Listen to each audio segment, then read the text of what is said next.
how accurate is it in Bombshell, the depiction of your relationship with Megyn Kelly? Megyn Kelly and I never really interacted that much at work because I came in at the ungodly hour of 3:30 a.m. to do Fox and Friends for all those years. And when she first moved up from DC, she was doing, I think, like a 10 a.m. to 12 p.m. show. And that was when I was doing meetings for the next day. And then my day was pretty much over. And I went home around that time. Then she went to prime time. So we were really on opposite ends of the spectrum. So we really never interacted at work at all.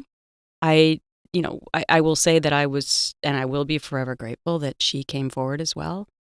And for every woman that has had the courage to come forward and say, me too, they're on my good list.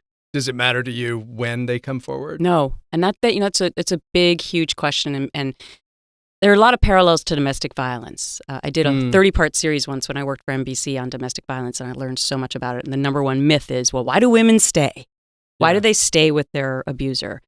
And until you're in that situation, you don't understand. I mean, first and foremost, they fear for their lives and what will happen if they leave. But similarly, I don't judge any woman or man who waits 10 minutes or 10 years to come forward, because I know how difficult it is to make that decision. Because the way we've treated them in the past is, you're the problem, and now we're going to fire you, and we're going to promptly blacklist you and demote you. And by the way, you'll never work in your chosen profession ever again.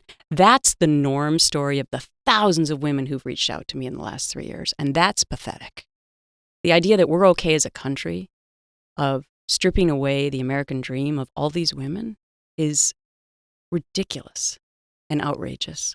And that's why me going back to work in my chosen profession is so important to me, to be a beacon of hope for all of those other women so that they know they can do it too.